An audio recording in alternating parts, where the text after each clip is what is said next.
What is up, Coach Emma here, and welcome back to the Fit Habit Life podcast, where we cut through the noise, talk real health and fitness, sustainable fat loss, and habits that actually work.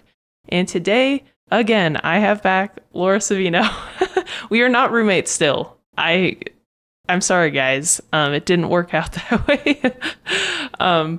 But I decided to have her back on because, well, one, it's always a lot of fun.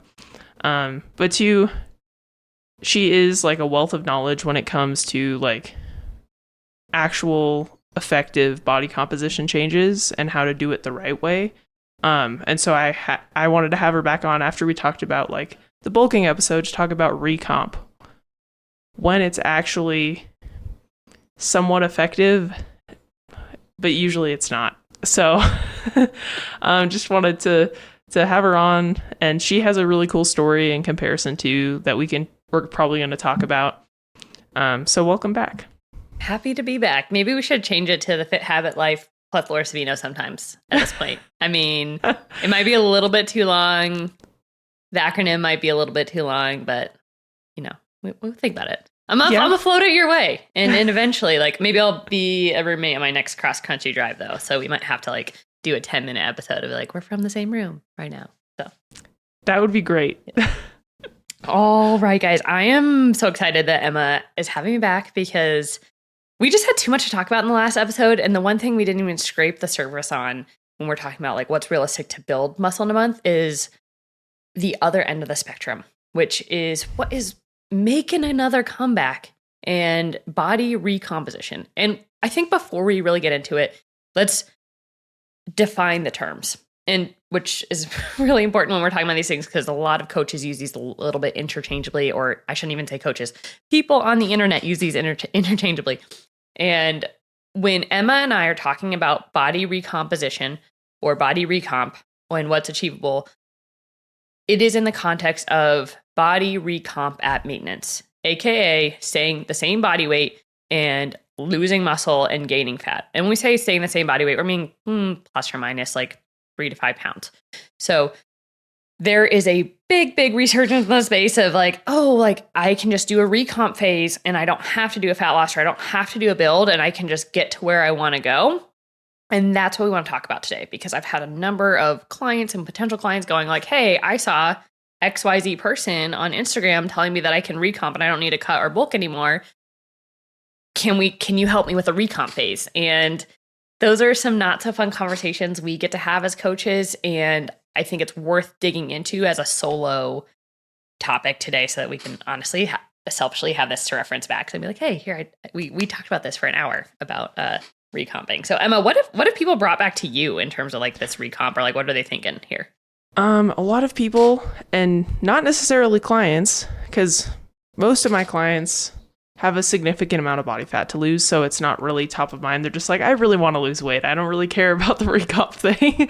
But like other friends in the space, or even friends, not coach friends, just people, they're like, yeah, I just kind of want to like stay the same, but like build muscle and lose body fat. And it's like, cool, but that's going to take a long time, and that's harder to track and figure out and actually know if you're actually making changes. So I'm not a huge fan. I've noticed personally when I have gone into like a specific like build muscle phase or a specific lose body fat phase, I just get better results.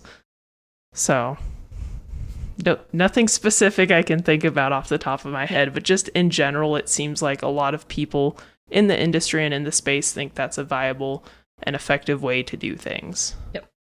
And I think the biggest pushback that I have for this is, yes, and we'll kind of go in when recomp is possible, but recomp is usually brought to me in terms of like, I'm afraid to go into a muscle build, or I don't want to have I don't want to have to deal with counting or tracking my macros as closely in a deficit. Like, can't I just recomp and get there? And I think that is the core issue, is there's like a friction piece where people are like, oh, I'm scared of a build, or a fat loss seems too hard. But like, I think I've been told that I can get here the same way if I just recomp at maintenance. And they're like, how do I like best do my workouts? And guys, here's the deal. What I normally tell people is that it takes about 7x the amount of time to recomp at maintenance as it would to go through a specific build and fat loss phase. And so if Emma, I'm going to share, when we go post this, I'm going to share my photos of we'll get into this, but 9 years at Recomp versus 1 year in a specific build and fat loss phase cycle. And it's pretty eye-opening. But when we think about this piece, part of what we need to build muscle is that we do need to be in a calorie surplus or near calorie surplus to somewhat optimize muscle build. And same thing for losing body fat, we need to be in a calorie deficit. And many people actually are already recomping a little bit at maintenance, assuming lifestyle and training factors are optimized, okay? So that you're sleeping decently, you're eating enough protein, you are doing a good progressive overload program, you are probably very, very slowly recomping at maintenance. Most people do not have those optimized to begin with. Yeah, training specifically, I've noticed a lot with new clients recently. Intensity is not there. Yep. You're not sending a signal to the body to adapt in any way, shape, or form. So really, they're just not doing much. This is actually, I post a lot of videos from my training sessions in my stories on Instagram, and I'll usually try to call out like, hey, this is 3RAR. And without fail, every week someone's like, oh, I've been sandbagging. And I'm like, yeah, if your sessions at 3RAR or 2RAR don't look like this, you are not pushing yourself hard enough. And so you could be doing everything right, but not pushing the intensity in your training session, and then we have no recomp happening. So as we, again, think about recomp here, you need both of those factors in general in order to stimulate building muscle and losing body fat if you're outside of our newbie gains phase. And so let's talk about in that context. So in the context of week, that sort of happens at a micro level. Like say you're going out for the weekend, you went out to dinner on Saturday, Sunday, you maybe put yourself on a little bit of surplus. You probably also had a hard training day because you're a weekend warrior. And then Monday rolls around and you forgot to pack your lunch and you had like a trail mix bar and a pudding cup or something for lunch. Like you are creating some micro build and deficits. Not optimal, but it does slowly allow you to do a little bit of like micro surplus, micro deficit. Long-term results of that, not super great. And also the factor that isn't here is like, I just had 1/7. So if it takes you 7 years to get the results that you could get in 1 year of periodization, how, Emma, you're a coach here. How likely is it that your client is going to stick to that same plan for 7 years, hoping that they're going to see results? Not very, because they won't see a lot of results. So they probably won't be very compliant. Yes. Yeah. So the psychological aspect of recomp is something that I think is not talked about enough. And that my clients have a hard enough time doing maintenance, let alone going, hey, we're going to do maintenance for 7 years because you don't want to build or cut in the next calendar year. They usually training adherence falls off, eating protein. They kind of go back to like, oh, well, like I'm not really doing anything. So what does it matter? Because it's so slow that they're not seeing anything happen.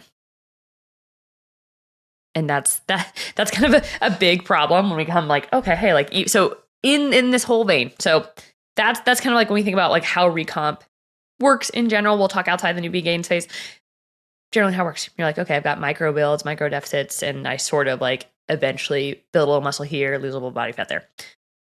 The problem is that it's being sold by people in the industry who spent decades doing dedicated builds and cuts, and now they're in their like 10th to 15th year training and doing nutrition. They're like, oh, I've made these dramatic changes in recomp and maintenance. Well, if you look at there's a popular founder of a very large group training program who has been talking a lot about this lately. And it's not like negative, but I'm just like, look, my homie, I know I followed you for 10 years. Like you were doing some big builds, like year-long builds, 6-month builds with like some dramatic fat loss phases 10 years ago. And now you're saying, oh, you don't need to do this. Like you can look like me, shredded at 8% body fat and just like continue to build muscle every year by just eating at maintenance. Like that's not really realistic because we need to be able to stimulate that growth. And you also have to get to that level of leanness to be able to see those things happening. And when I think about for our clients, they're not hiring us because they want us to pay us for the next 7 years. They want to know, how do I get there the fastest and most efficient way possible? And when we think about efficiency in your journey, we are going to be a lot more efficient at building muscle and losing body fat by going through specific nutrition periodization, where we have those goals of going, I'm going to go through a dedicated muscle building phase.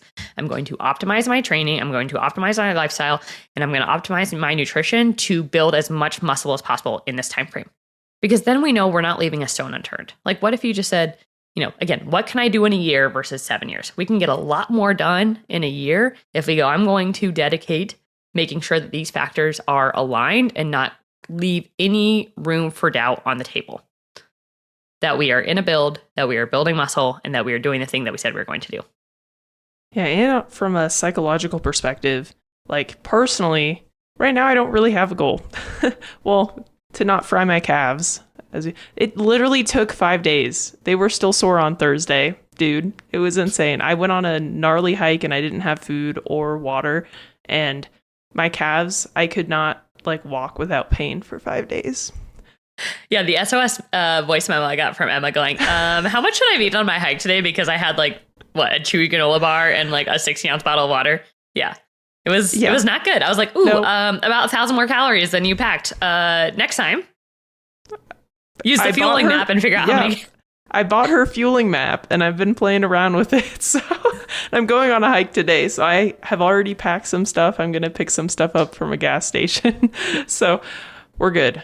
But anyway, I'm not working on anything right now, and it makes it harder to I'm still doing the things, and I need a season of less structure because I'm very type A, but I'm not as structured in my exercise routine or in my nutrition. I'm a little bit more lenient and stuff. And so just having a purpose and a goal and a game plan and a time frame of that goal will make you more compliant and more consistent and help you get more out of that. Where it's I'm basically at recomp, right? I'm not in a build, I'm not in a fat loss phase, I'm gonna try the performance maintenance thing, obviously, because I don't want to experience that again. But I'm not training for anything specifically. And so I'm just kind of living life, but I'm not expecting results. I'm not expecting to shift my body composition or whatever. But for clients, usually it helps to have something. Yeah, for clients, having a plan of going, hey, we have this very specific time frame for the next 3 to 6 months. Well, it's June right now. So honestly, half my clients are either in a fat loss phase or transitioning out of fat loss into maintenance. But it's hey, maybe for June through July or June through August, we have a dedicated time to be in a fat loss phase. I think one of the things that help too is going, when we're in a dedicated fat loss phase, you're a lot more compliant when you have an end date. You're I only have to eat lower calories, really manage my intake for the next 8 to 12 weeks. And when that phase is up, then I know that I have maintenance on the horizon.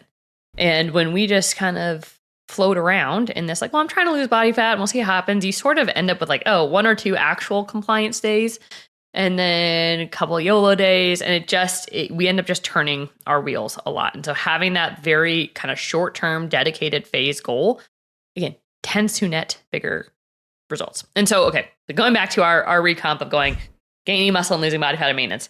I think it's probably best if we go through that list that's been floating around about when you can, quote unquote, rapidly recomp. So big, massive influencer in the space posted a 16-point list about the scenarios in which you could rapidly recomp and simultaneously lose body fat and gain muscle. And I think what's important here, and what we saw, I had a ton of clients and non-clients send this to me, and they're can I do this? Can I do this? And I think it would be helpful if we go through what those 16 points are and who this applies to. Because I don't disagree that we can, but let's dig into it. So those 16 points. So number 1, first start lifting weights, newbie gains. Recomping with newbie gains. Yes, many of you probably saw this. You're the first 6 months I started lifting weights. We covered this in our bulking episode about last episode about how much muscle you can gain in your first 3 to 6 months of lifting. If you just start lifting weights for the first time, you are going to build muscle regardless of what your nutrition looks like, unless you're in deep deprivation mode. You are sending such a brand new novel stimulus of building muscle, or with that your body's gonna we have to do it no matter what. And so even if you're deep in a deficit, you will still gain some muscle. Maybe is it as much as you would have gained if you were in maintenance surplus? Probably not. But because it's so novel, you are going to gain muscle no matter what. But how often do you first start lifting weights? Once. Yeah. Okay. So yeah, that's great. But it doesn't mean, and I think the other thing too is like, yes, you were going to send that muscle building stimulus, but are you going to optimize? Like when we talked last episode, and we're like, okay, lifetime amount of muscle that we can put on, maybe like 15 to 25 pounds. Like we want to optimize as much as possible. And so, yes, you can recomp at maintenance when you first start lifting, but like, what if you optimize that and you were able to like gain 9 pounds in your first 6 months instead of 5 pounds in your first 6 months? Like that's a pretty dramatic difference. Like I tell myself, the one thing that I wish I would have done the first 2 years is like optimize, like being just straight up building. The first 2 years I started strength training because like how much more could I put on then had I known what I know now, right? Okay, number 2. Yeah, dramatically improving training regimen. But basically getting an actual real strength training program, not a beach body circuit or using the same weight for like 10 years. Yeah, you're going to actually send a signal to the body to make changes and adapt. So you will see a significant amount of changes with that. Like I have some clients that they were doing like a beach body style thing, and I'm like, okay, we're gonna actually train and lift weights appropriately. But I also put them in a small surplus to get them more efficient and effective results. Mm-hmm. And I think, again, dramatically improve training regimen, especially, coming from a beach body, coming from like a video on demand, or just coming from like a 30-minute quickie workout. Like those things are not muscle stimulating enough. And so when you go back and improve and you're like, oh, I know what training to failure looks like now. It's a massive unlock for improving gains there. So again, but how many times are we going to dramatically improve our training regimen? Maybe a handful of times. Probably like 2 to 3 when I think about it. So like maybe you go from like you start off at the gym and you start off with the group training classes and start at like Les Mills. You probably are going to see some gains in the first 3 months. That's what gets you hooked, because you go, oh, I've gone from nothing to like doing these Les Mills body pump classes. And you're like, I saw such crazy gains in my first 3 months. I'm going to keep doing this. And then you go, oh, wait, it was just so novel. I got some gains, but you stop.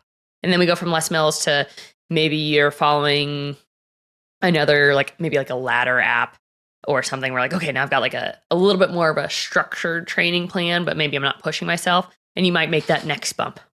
And then the third one is coming to like a true one-on-one or group hypertrophy style program. And you're like, oh.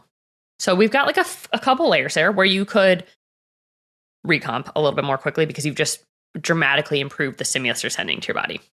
So we'll give you like 3 to 4 times in your lifetime for that one.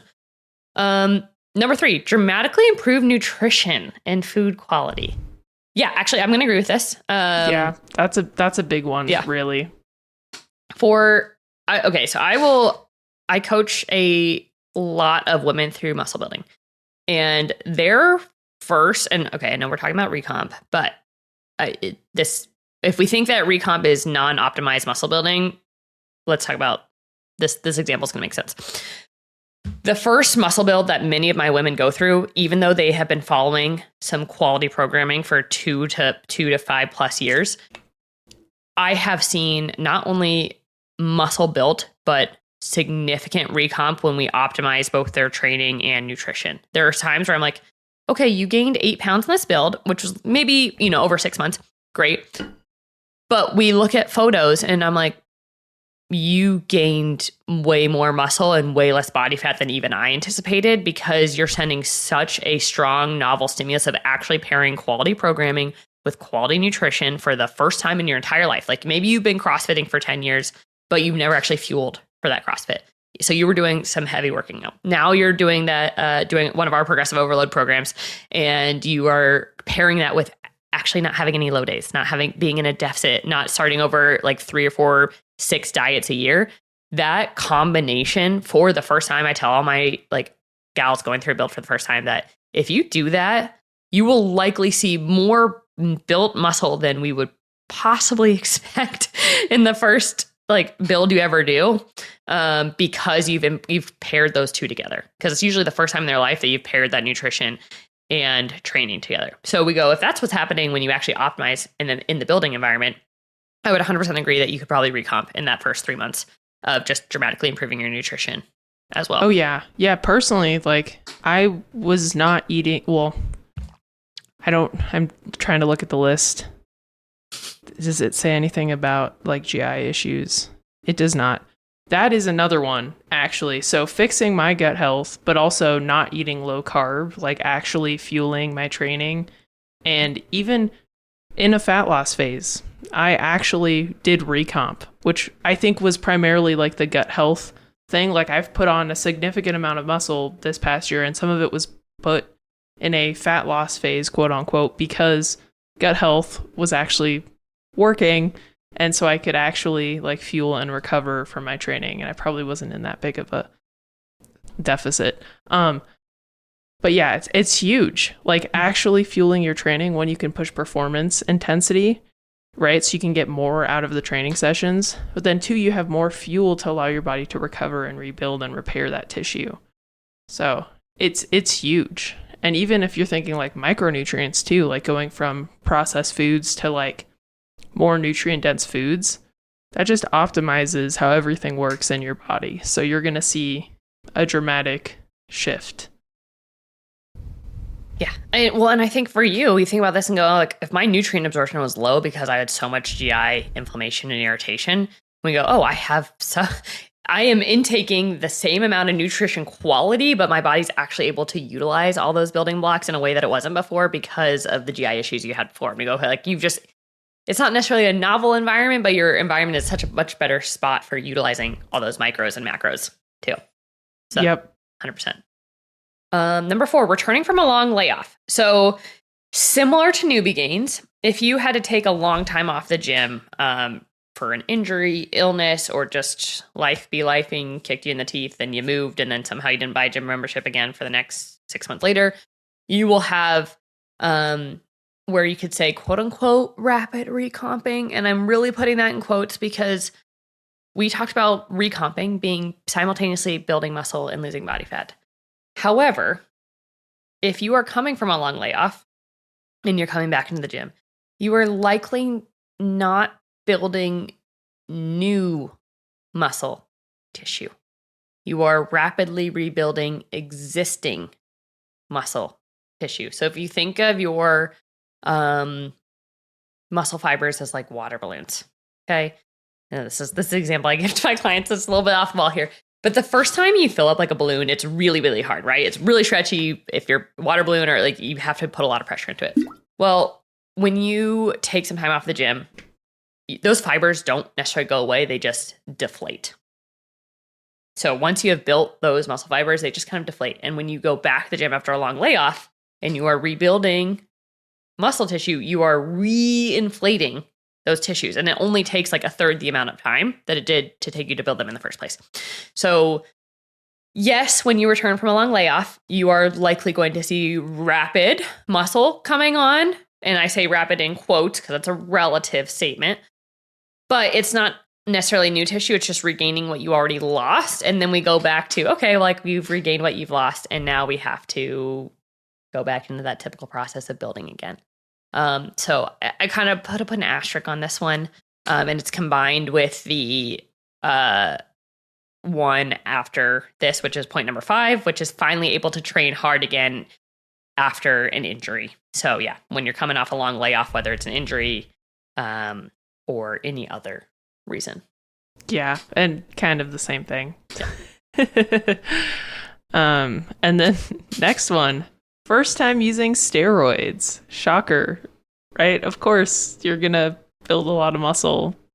Yeah. You're hijacking your body's natural signals. So, yeah.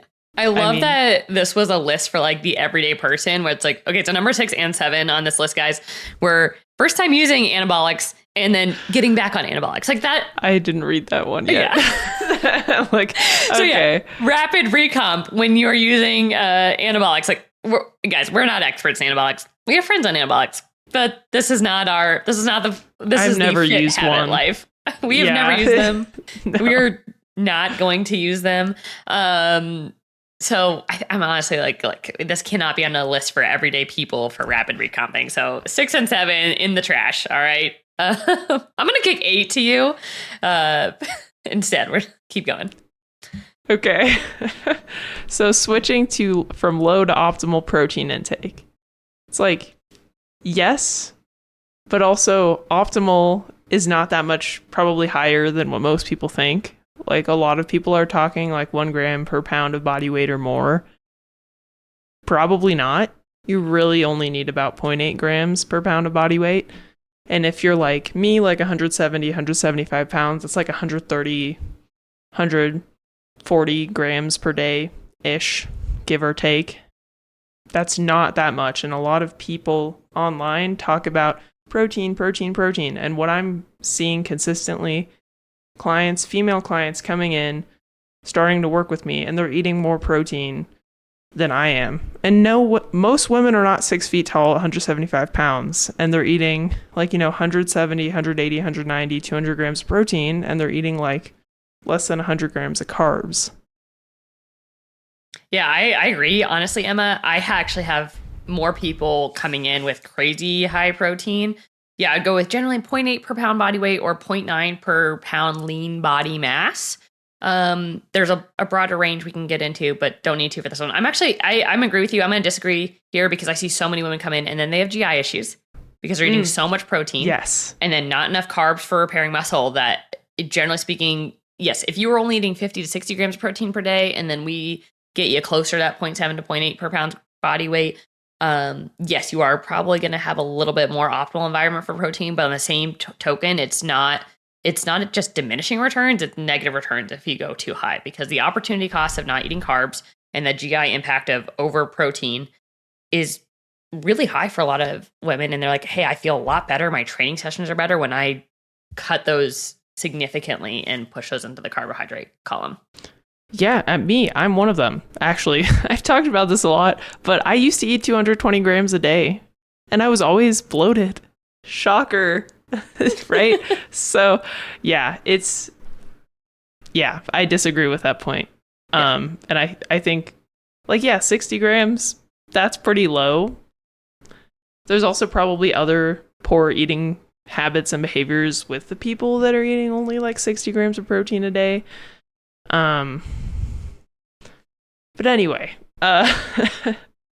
number 9, going from low to optimal sleep schedule. Yeah, that's huge. But I mean, again, that's you can't recover if you're not you break the muscle tissue down in the gym, and if you're not sleeping and allowing your body to rebuild and repair that tissue, you're not going to really build anything. So yeah. And again, is I go back to, is this going to be a rapid recomp situation? Oh, I mean, I've had some clients go from shift work and they get a much more optimal schedule. So maybe they're flipping days and nights and they go to an optimal schedule. Does it rapidly change? I'm going to go with no. I mean, in the real life scenarios, and I'm working with some nurses or EMS and they're shifting, or they're surgeons and they're shifting, and it does improve quality of life for sure and makes a lot of other pieces easier when we're sleeping enough. And I do agree with the muscle repair, but I'm not going to go with a rapid recomp here. Yeah, I'm sorry. I'm just thinking in general, does it improve muscle building? Yes. It's not rapid. None of these things, I mean, anabolics, yes. Most of these things, not rapid. And yeah, I would agree with that too, actually. But really, the biggest thing with the sleep is not the sleep itself. It's you have energy, so you can train better. So that's usually the biggest thing, I'd say. And we've got I want to say the studies from 2014 or 2016. And this isn't necessarily muscle building, but it is muscle loss. And they did a sleep deprivation study for clients or people in a fat loss phase, and a group that was limited to 5 hours of sleep. Their P ratio, so how much weight, the percentage of weight they lost out of muscle, was 40%. And the people who were at a 8+ hours of sleep, it was closer to 15%. So sleep deprivation in a calorie restricted environment absolutely impacts muscle loss. And we do know that sleep is critical for muscle repair. So the clients who sleep better tend to have an easier time building muscle in general. But I think when we think about like big picture things, I just wouldn't put this as like, oh, hey, you've improved your sleep. Now you can recomp and maintenance better. But rapidly, I'm gonna go no on that one. Fair. Okay. Number 10, switching from a high to optimal lifestyle stress or amount of stress in your life. Yeah. Again, not rapid. Is it going to help? Sure. But is it going to be something that's rapid? I think so far we're 10 out of 16 on this list, guys. And the only things that Emma and I are agreeing that would be quote unquote rapid are your newbie gains or returning from a layoff. Or anabolics. Okay, yeah, sorry, anabolics. which I've already discounted off my. Yeah, I don't think I've had any single person, except for people who've gone to med spas for HRT, be on anabolics. Yeah. So, yeah. Okay. So, number 11, dramatically increasing your motivation to train hard because you have an upcoming wedding, photo shoot, or competition. Emma, how many times are you getting married in this lifetime? Once, hopefully, ideally. Yeah, hopefully. I mean, I'm going on like year 10 here, so hopefully once for me too. Okay, so that's one blip on the lifetime radar to increase your motivation to train, which is it? Yeah, I mean, is it motivation to train? It's not rapid. Really rapid recomp. No, it's not rapid. It's just going to help you be more consistent and push training intensity. So you'd probably get some muscle built, but yeah, but I'd also go like, okay, rapid recomp before a wedding. Okay, guys, this list was written by a dude. He obviously did not plan his wedding. Yeah, actually, fair. Most stressful period of my life, probably. Yes. Yeah. Yeah, I don't see, I think the negative impacts of like you're planning a wedding. And people are crazy. It was great. People are crazy. Yeah. Family, travel, all the things you're doing. Like there's way too many other factors that are going to bring it down. This is absolutely not like motivation for a wedding is not a rapid recomp situation. No way. Nope. Okay, number 12. Removing, I don't know why I said rapid. Removing barriers like drug use, disordered eating, or excessive cardio. So, yes, but not rapid recomp. Just like, hey, you're going to be healthier and you're actually probably going to eat enough. And you're like, if you're not doing excessive cardio, if you just stop, you're going to be in a surplus. Yep. So that's not going to be recomp. You won't be at maintenance anymore. If you have disordered eating behaviors, well, yeah, you're like not eating food. So when you start to eat food, you're going to be in a surplus because your body's probably adapted to that low caloric intake. So that's also not recomp. You're not at maintenance anymore. And then drug use. I don't have any clients who used to consistently be using drugs. Or like, I guess I don't know what type of drugs. Cause that's a very vague statement. I mean, like you could, I don't even want to get into, just keep going out of my scope. I could say like, okay, if you smoke weed all the time, like you might have the munchies, but so maybe the foods that you're eating aren't optimal for muscle building, but you'd probably be in a surplus. So I'd argue the opposite. Motivation to train would probably be low though. So that's true. You're right. So my brain started going down the rabbit hole. I was like, that's not. But I will say, okay, removing excess cardio. Let's go for that one. Absolutely will help you create a better anabolic environment. So when we think about if you are somebody who is trying to train for a marathon or just has gotten hooked on like, I'm going to run 5 days a week, you are not putting yourself into a solid muscle building environment because when are your legs going to recover if you are on them for 5 days a week and then you're trying to throw 2 to 3 leg days on top of it? Like that's too much. Your muscle building is the game of over recovery. So you have to recover and then over recover for your next session in order to build. There's no over recovery happening if you are doing excessive cardio, especially when you're looking at those like lower leg muscle groups. So yeah, sure. If you remove excessive cardio though, that just puts you into a typical muscle building state. It's going to rapidly recomp. I don't think it's going to rapidly gain muscle anymore. So it's just going to be like, oh, hey, I finally have the recovery ability to build muscle because I'm no longer overdrawing from an empty well of recovery. So I'm still going to disagree with this one too. Yep. First time specializing on a specific body part. What do you think about this one, Emma? Again, rapid recomp, building muscle at maintenance. If I add an entire glute day to my 4-day week training schedule, am I going to build more glutes? It depends. You will probably, if you're adding a day of glute training, but you're not managing the other volume, you might actually go into a deficit if you're not changing your nutrition. So I would argue no. If you change your volume and primarily target your glutes, the muscle that you do build will go to your glutes. Is it going to be rapid? No. Yeah. I'm going to go with back to point I made number 12 is the game of over recovery. If I added an entire glute day at maintenance, 1, again, deficit, I'd probably be really hungry. 2, it might just be too much. Like, I personally, at this point in my training career, I am not recovering from a 3rd glute day, especially depending on how I see a lot of people who bring me ChatGPT programs are like, oh, I've just been doing this on ChatGPT. Like, it's 3 glute days. And I'm like, no,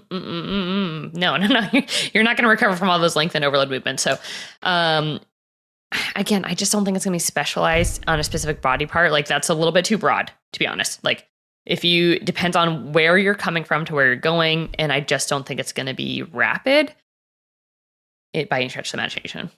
Yeah. And speaking of like training body parts, like 3 days a week, like when you are pushing the intensity or training close to failure, your body's not going to recover at all. And you're going to be gassed and burnt out and your performance is going to tank. So I'd argue the opposite. Agreed. I think I wrote this one backwards from their list. We'll go with first time focusing on physique instead of performance. I put it as performance instead of physique, but that doesn't make any sense. So interesting. Or maybe it's like focusing on strength. Like okay, yeah, that might actually be it. Like first time, okay, yeah. So how it was written on the list, guys, and I'm wondering if it says first time focusing on performance instead of physique, in parentheses, progressive overload focus. So I guess potentially first time focusing on performance in the gym, like I'm focusing on how well my lifts are progressing versus how I look in the mirror.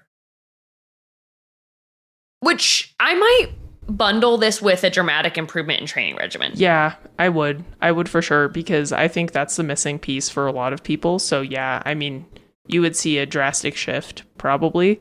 Mm-hmm. But nutrition also matters. And yes. So yeah, I'm going to go with this is like number 2, but said differently. Yeah. And number 15, another steroid one. Dramatically increasing anabolic steroids. Assuming you don't have a heart attack while you're doing it. Again, we don't know anything about anabolics. Like, go ask the anabolics people here, but I don't. Yeah, this is not us. This is not like more of a good thing is a good thing. This is more of a good thing could be. Yeah. Well, I've had clients go to specific med spas, don't recommend, for hormone replacement therapy. Older adults, history of heart attack, testosterone at 1500. Yeah. Guys, if you're not watching the video here, I just made a face at Emma. That's yikes. Yeah, really bad. And this was not right after the pellets were inserted. This was like months later. So Lord knows how high his testosterone got. But he did build muscle. He built a lot of muscle. It was actually not helpful for his previous conditions, but helpful for building muscle as a 70-year-old man, I guess. You're basically at superhuman levels at that point, super physiological levels. So yeah. Okay, yeah, dramatically increasing Anabolic steroids, sure. But Yes. out of scope for us. Yeah.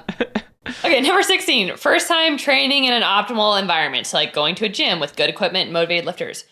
You know, I'm going to say yes for this one for recomp and maintenance purposes because I assume you work with quite a few women like this too, but I have quite a few women are coming from like dumbbell only programs at home and they think they're pushing themselves. But guys, you know, I love a home gym here. In fact, our group programming is home gym centric. However, your ability to push to failure is necessitated by how confident you are in doing so. And some people do not have the will or confidence to push closer to failure when they're at home in their gym. Whereas if you go to a gym and you're like, oh, I can use a machine and I'm not going to get crushed by this barbell, or I'm not going to get crushed by this weight by myself. I can go use this gym that has safeties and I can push myself a little bit harder. If you go into that optimal environment with good equipment and like you see other people working hard and you automatically like increase your output because you see they're working hard, that's like a fraction of those newbie gains. And I would 100% actually agree with this statement too, because I've had quite a few clients who are like, I'm so glad you finally convinced me to go to a gym for my first build and it was so much better. And I know a lot more what training to failure looks like now than I ever thought I did working out at home. Oh yeah, it's huge. And I would like add on to this, like getting an in-person trainer or something that also pushes you and pushes the intensity, because I think like you said, like a lot of clients that I coach that are women that work out from home, never trained in a gym, never had any training or whatever, like structured training. Maybe they were an athlete in high school or college and had like strength and conditioning or whatever. If they've never done that, they don't know what it feels like or looks like. And having people around who are actually pushing them to do that thing or seeing it's supposed to look like this, big changes can result for sure. Yeah, 100%. So, guys, we just went through the 16-point checklist. To remind you, in case, it's been 20 minutes and you've forgotten, this 16-point list was put out by one of the biggest coaches in the space about you don't need to bulk and cut anymore. Here's how you can rapidly recomp. 3 of them are anabolic steroid related. Okay, so let's go with 13. So with the 13 there, and also, okay, one of those 13 has to do with drug use, so we'll go with 12, okay? Because I don't think our audience is probably doing meth or something. I don't know. Probably not. Okay. And by our, I've already said that's our audience. Emma's audience here. Well, I mean, your clients listen to these too, so that's true. Yeah. Okay. Notice this list. Everything is like first time or correcting something that was majorly wrong. We don't correct something that's majorly wrong over and over again. Like you do this once. So of these 12 bullet points, you might encounter these one time. Most of you guys who are listening to us or coming to work with us, you have been doing the thing consistently or pretty consistently for a year, 2, 3 years at this point, or even longer. Like you don't get to check any of these boxes or rarely get to check any of these boxes. And so while it's being put out, like, sure, you can, and we agreed with some of them, like these rapidly recomp, that's just not applicable to you anymore. You've been consistently eating protein. You get enough sleep most days. You push yourself in the gym and you're like, why am I not like seeing these rapid recomp results that these coaches are talking about? Well, you're not able to be in a situation in which you can't achieve those anymore. Yep. Or you haven't spent because like we said, this works, quote unquote, works for people who've been training for like 15 years and who have spent time in like a significant amount of builds and fat loss phases and whatnot. So once you get to where you want to be, then yeah, you can stay at maintenance and see some results over time, and you like how you look and you feel good and your performance is good. Like, yeah, you will start to see like small changes year over year, but you're already where you want to be. And so why prolong the process, right? Might as well get there and then enjoy the recomp results, quote unquote. Yes, 100%. So, I mean, it's just like looking through this and I think about expectations versus reality. So bring it back to the front. The realistic, if you were outside of these, 12-ish points of rapid recomp, your recomp is going to be very, very slow. And most people are coming to us and their end goal, they're like, hey, if they've kind of told you or visualized, I'd say the average client coming to me probably wants to lose about 20 pounds of body fat and wants to be on a frame with about 10 more pounds of muscle. That I should have done the math before I got on this podcast. But when there's a long, that's probably 2-3 years maybe of periodization. Yes. Yeah. That's okay. Yeah. So 2 to 3 years of periodization times 7. So 14 to 20 years of recomp at maintenance if you're not checking in these boxes. Yeah. Yeah, I know. So when we are pushing you as coaches and we're like, hey, I know you want this big goal. You've already checked all the boxes you can to like do what you can at recomp. When we are pushing as coaches, we are pushing you into a slight surplus or into a steeper deficit because we know that you want to get to this end goal and get in and get out and get there faster. And that's why we don't coach you to like have a 1-year recomp phase unless it's absolutely necessary because of other health issues. Like if you have other health things going on and you cannot be in a fat loss phase, you cannot be in a build phase, or you cannot be in performance phase, then we go, what can we do to optimize maintenance? And we're going to do the best that we possibly can in this phase. And of course, we will help you and guide you through that. But if you've got big goals, if you're sending me photos of like Paleo MG and you're like, I want to look like Paleo MG. I'm like, I followed Paleo MG for 15 years. She's a bad bitch. And she has done builds and done fat loss phases, and she has a lot of muscle on her frame. You need to start learning how to train to failure and add that 10 to 15 pounds of muscle first. And we're just not going to do that at maintenance. We need to do some dedicated build phases, and then we have to go through get to a lot leaner state than we are in order to see that muscle that you're building. Yep, 100%. And I guess to quantify, like, what would be things that would justify, like, kind of staying at maintenance, gut health issues. Mm-hmm. Gut health issues, mold. Personally, struggling with that. I don't know, stressful seasons of life. Like, if you're in a stressed state, like, trying to change your body composition, probably not a good idea because your ability to recover is going to be lower. Right? Like if you are building a business or have some, financial stressors or whatever. It's like, just enjoy the season that you're in and try to optimize what you can in the gym and push the intensity and prioritize recovery, and you will see some results. But again, if you don't have those things, don't have those problems, like going into dedicated seasons is going to give you the best results and the most effective and quickest results. Yeah. And that's when I think about when we're talking about setting up your periodization plan, like what does your next few years go?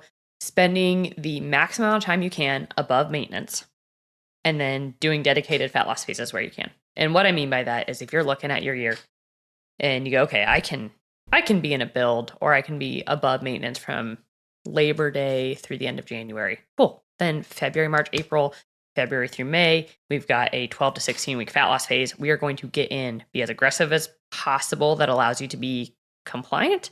And then we get out and we repeat that process until you are where you want to be. And for some clients, obviously with bigger weight loss goals, we might titrate that out a little bit differently. And then we throw maintenance where it's necessary. So like I've had a couple years, if you look at my last 7 years of periodization, 2021 and 2024, I had 2 major surgeries. 2021, I had a MPFL repair, which is just a grueling 6 months recovery. And I spent the injury happened on New Year's Eve the year before. And then I didn't get into surgery until late Feb. And then I couldn't walk for 3 months. And then it was another 3 months of like rebuilding the ability to do lower body movements. So I started a build that year, and I want to say September. So I went through the entire surgery recovery process. And then I was like, all right, well, going back to our rapid recomp.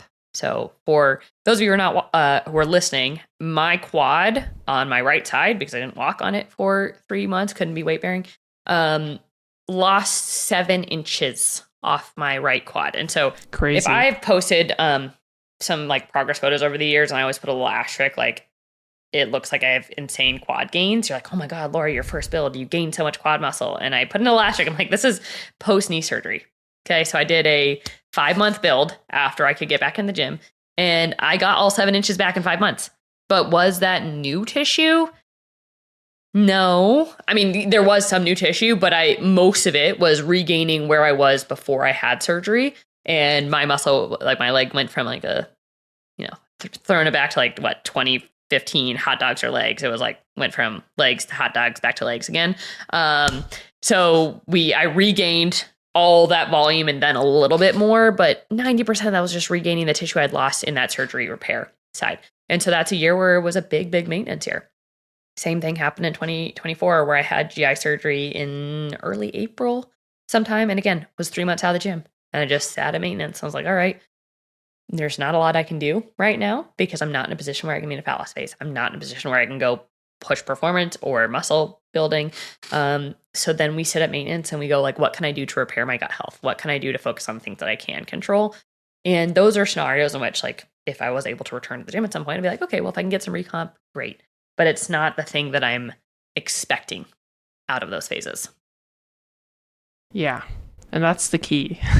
You're not expecting drastic results. And I guess that's kind of the point of this. Like, if you don't want to go into dedicated builds, fat loss phases, that's totally fine.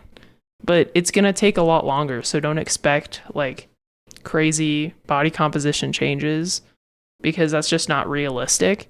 And that's where I think the problem lies, is there's a lot of people like we touched on that are promoting it, and it's like, that's just not realistic. And then people scroll on social media and they're like, oh my gosh, I can get this physique by just staying the same. It's like, no, not really. And if anything, I think actually what's a contradictory about that post is like, I can get this physique by staying the same. Yet every single one of those 16 bullet points was making dramatic changes in your life. Yep. And so that kind of negates, it's like, I have to make a dramatic change in order to see quote unquote rapid results. Then why would we think that staying at maintenance is going to get us rapid results? I love that. That's where we should end the episode. So if you guys have enjoyed this episode, if you could rate the show, share the show, subscribe, that just helps get this information in front of more people, which is the goal of the show. And follow Laura at Laura Justine Savino on Instagram, and she has all of her stuff on there. Definitely check out the maintenance map that she's made. It's really cool. I use it. Highly recommend if you're like, hey, I'm not in a position where I can hire a coach, or I have no idea what my maintenance is. How do I figure that out? Download that and Chronometer, and you'll be set. And yeah, that's it for this episode. So thank you guys for listening, and I'll catch you guys on the next one. Thanks for having me, Emma.